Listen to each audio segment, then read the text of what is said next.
Hello everybody, confession time. My first ever car was a Peugeot 407, but since I sold it, I haven't even sat in one.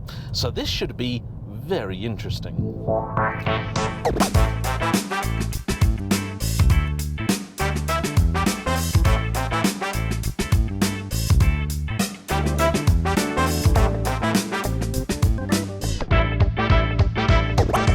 In case today's video inspires you to head towards the classifieds in search of your perfect Peugeot, I'd like to remind you about CarVertical, my channel sponsor and the super-powered super search that cross-references a number of databases around the globe to give you all the information you want to know on any potential used car purchase.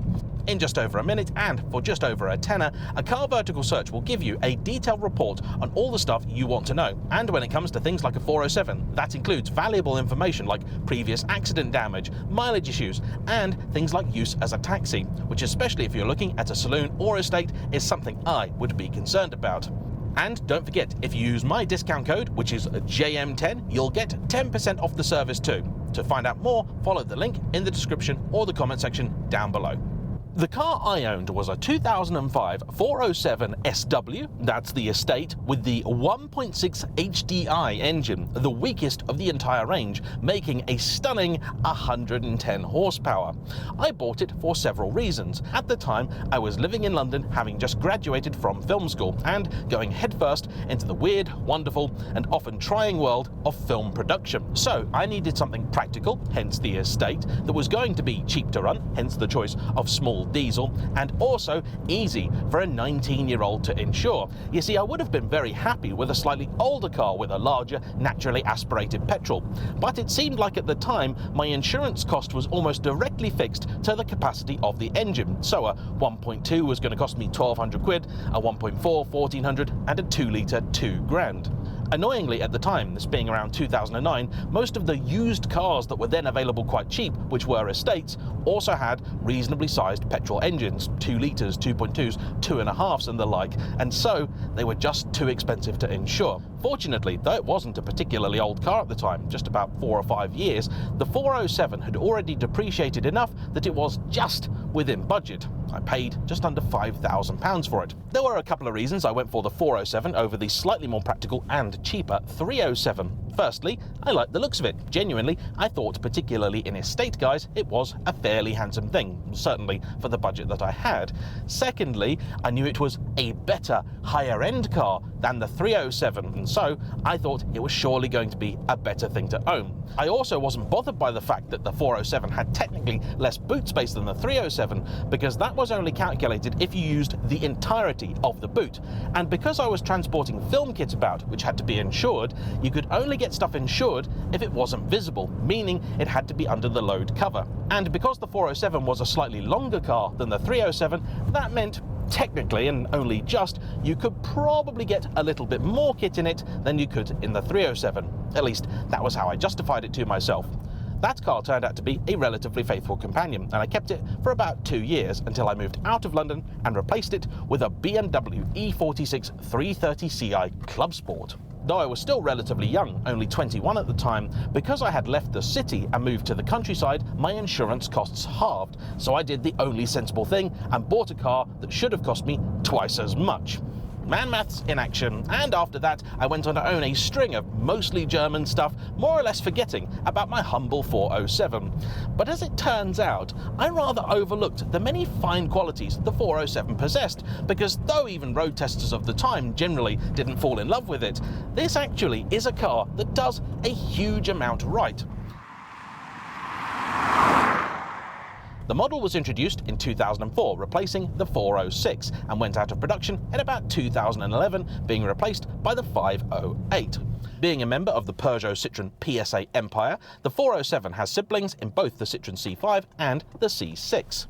And one thing road testers generally did praise the car for was that, although it lacked the fancy hydro pneumatics of the C6, it did still have a very French approach to its suspension. So, much like that car, it has a double wishbone front, the first time ever on a Peugeot, and a multi-link rear, which was actually a more sophisticated setup than the E46 that I replaced mine with. Today's car also differs from my own in a couple of other significant ways. Firstly, it's a coupe. And weirdly, that makes it the biggest of all 407s. It's longer even than the Estate by about that much, quite a bit. It is, as you might imagine, a two-door. It has 4 full-size seats. You will get adults in the back, though rear legroom is a little bit compromised. These doors also are absolutely enormous, very heavy too, making this a car that could cause you some issues in the occasional car park. The styling of the coupe also really divides opinion, with many people not being particularly kind about it. Those who were said that from the front in particular, it bore resemblance to a shark, and those who weren't saying it bore resemblance to a beluga whale or a guppy fish. I'm somewhat on the fence. It's very unusual to see a Peugeot of any description in this very gang-star colour combination of black with black wheels. And though I wouldn't go so far as to say this is a pretty car, it is rather striking. You do notice it. It has a road presence about it. It is growing on me, but very, very slowly. The other key difference is in the engine. Though Peugeot offered this car with an excellent range of engines, petrols ranging from 1.8 to 3 litres and diesel from 1.6 to 3 litres, the diesels were the order of the day, and so in the classifieds they outnumber petrols by about 2 to 1. This car here is the second from highest power petrol, the 2.2 litre 4-cylinder with double overhead cams and 16 valves. It makes 163 horsepower and 162 pound-foot of torque. Power is delivered to the front wheels via a 6-speed manual gearbox, which is also one better than in my car. That was something that frustrated because on the motorway, though the car was fairly economical, it also liked to rev.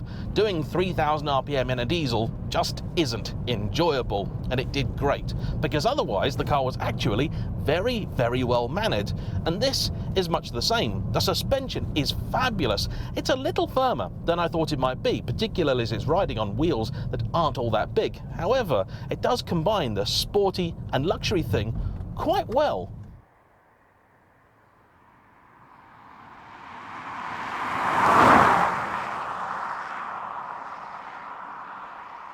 One thing this car is not so good at is manoeuvring and parking. That's because you've got a massive bonnet out front, which you basically cannot see, a very large rear, which you also cannot see, and in this particular car, parking sensors, both front and rear, that are not operational, making things difficult. The clutch in this is also a little bit tricky. You need some throttle. The clutch doesn't talk to you all that much. So for this kind of stuff, it's a little bit tricksy. Sat in a car park, this engine also sounds quite gruff, to the point where I thought it was actually a diesel, but I assure you, it is not. It will rev out to a fairly modest 6,000 RPM, but by virtue of being naturally aspirated, though it isn't particularly pokey, it is at least responsive, and even makes a half-decent noise on occasion. I may have actually overstated the red line, because there it cut out at just over 5.5, which is disappointing.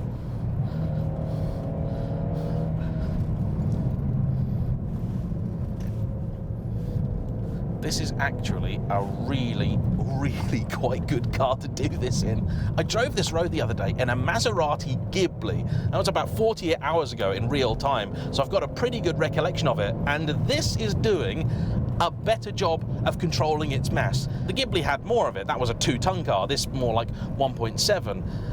But it's quite enjoyable. The steering isn't the most communicative, it's a little on the slow side, and you get moments where it talks to you, but for the most part it's fairly mute. The engine though does somewhat make up for it. This gearbox is much nicer than the 5-speed in my own. It's actually not a bad gearbox, and Peugeot rarely get those right. And as you do start to really press on, you will feel the car start to wallow a little bit. The front wash is wide, but this is currently on some cheaper tyres, so I think that's partly responsible. And it's a lot more competent than you'd probably give it credit for. And actually, the same could be said of the whole package, which here in coupe form really is quite something. And you would certainly be forgiven for thinking that a 407 coupe is essentially the exact same as a saloon or an estate in a slightly odd-looking and less practical package. In fairness, in defence of the coupe, I will actually say the boot is massive, really quite good, making this an excellent car for long journeys. Michael, this car's owner, previously had a Mini Cooper SD, and as you might imagine, he's found this to be a very different experience. In fact, in his words, he's found himself only doing 56 everywhere, which I'm doing now. It's a 60 limit. Come on, it's a whole other 4 miles an hour. Think of how much quicker I'll get down the road if I do 60 rather than 56. Not a bad car, this.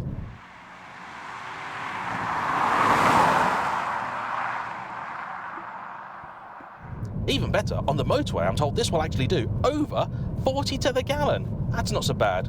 As a trip average over the last sort of 140 miles, which includes me tarting around in it, it's done 37. That's good for a big, naturally aspirated petrol barge. Anyway, to the Coupe. And the thing about the Coupe is that Peugeot did go a little bit extra with it. So all 407s do have some nice toys in them, but the Coupe seems to have the nicest of them all. This is the SE spec, which is one above the base S. There were models above, the GT, the Sport, and there might have been a couple of versions above that as well. There were for the Saloon and the Estate, but I'm not sure they were carried over to the Coupe. This contains a lot of some subtle and not so subtle changes over the regular car, certainly compared with my own, that do make it feel like a much more upmarket product. So you've got stuff like behind the dials here, a nice little texture surrounding them, a piece of chrome that lifts the whole thing, makes a big difference. The gear lever is basically the same as it was. The controls over here have far too many buttons and they're a little bit illogically laid out. But above those you'll find a full colour display, not touchscreen, that also features satellite navigation. I believe that was optional, but a popular option. Today it's comically quaint, but it does actually work, unlike the monochrome display you got in many other 407s, like my own, which have a tendency to fail.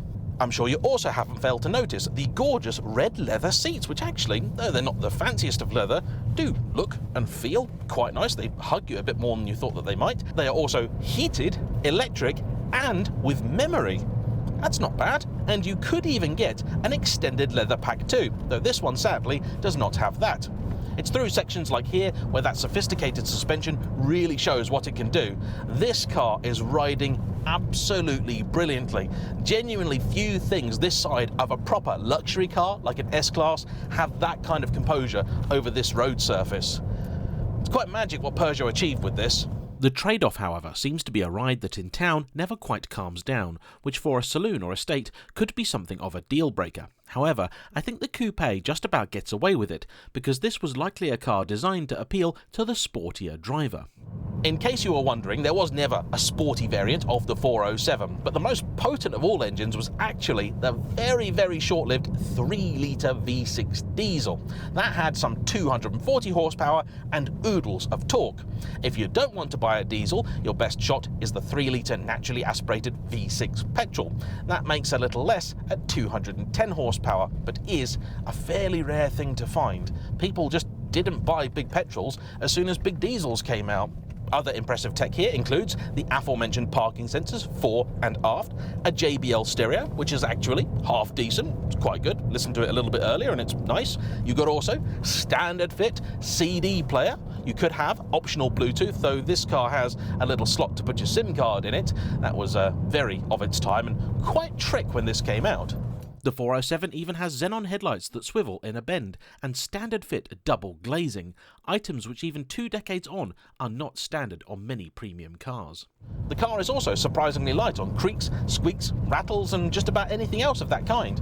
And that may have something to do with the fact that this was allegedly assembled on a totally different production line adjacent to that for the regular 407s, where things moved at a slightly slower pace. And I have to say, I think it's paid off.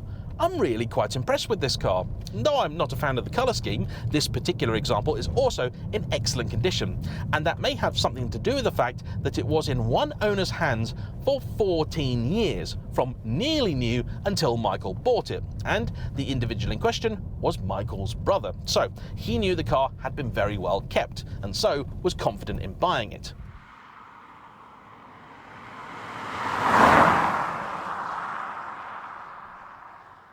Insuring it cost him nearly no more than his Mini, but road tax was a little bit of a sting. £360 of this, and he'd got used to cars where it was either free or about 20 quid. That, along with the highly undesirable Peugeot badge, I'm sure has conspired to put an awful lot of people off the 407 in general. And I think that's a crying shame, because this is a genuinely brilliant alternative to the likes of, well, the Saab that's going past, an Audi A6, and I do mean an A6 rather than an A4, such as the quality of the ride, a BMW 3 or 5 Series, or many a Mercedes. And the best bit of all is that you can pick one of these up for a practical pittance. Cheapest of the 407s, it turns out, are the estates, maybe because those were the ones that had the hardest lives, commonly used as a taxi and the like, and those you can pick up for about £800. A 407 saloon commands only a little bit more, and the coupe start from 1,300 quid. In fact, today on Auto Trader, the most expensive 407 coupe of the lot is up for sale at just under £3,500. Making this, to me, one of the greatest motoring bargains out there. If you can put up with its unusual looks, the fact it is a fairly large car, particularly if you're coming from a small hatchback, and that there may be a few things that do cost a bit to sort. One rather odd piece of styling is the rear window. It's not quite as dramatic as the concave item on a C6, but it has a sort of mini buttress either side of it. Very unusual, and I'm not sure if I like it or not. Answers on a postcard, please. One of the reasons that I wasn't too sad to part with my car was that I was taking it to a Peugeot main dealer, and they were charging me, 13 years ago, the same labour rate as my Ferrari dealer charges me now to work on the F12. That was outrageous. And I also got worried about things like the DPF, which, being a filter, I had foolishly assumed was going to be about 50 quid to sort. And when they told me it was going to be £600 and would definitely need doing at some point, I thought, right, I'm gonna get out of this while I can. 407s also did suffer overall from many quality control issues. They weren't the best screwed together, but I think, for reasons already mentioned, the coupe does seem to have escaped that a little bit, but still suffered from the same reputation. And I'll always remember Evo magazine's summary of the 407 coupe. It said, great to look at, great to drive. That's the 406 coupe. The 407 is none of these things. Don't buy one. And that I thought was needlessly harsh, but as I hadn't driven a 407 coupe at that point, I didn't really know anything better. Today, I can still see many, many reasons why you would not want to buy a 407 coupe, but I can also see many why you would. Chief amongst which are, it's a very good car for not a lot of money. And I'm sure just about any petrol head worth their salt will tell you that a French car on a good day is a very good thing indeed. And that's what the 407 coupe is. So, as it turns out, today wasn't just a trip down memory lane, but a chance for me to discover the 407 coupe, a car which is not just distinctly different to my old one, but also something well worth considering in its own right. So, as ever, a big thank you to Michael for bringing this out, and to you for watching. Don't forget to hit the like button, comment down below, subscribe if you haven't already, and I'll see you for the next one. Bye-bye.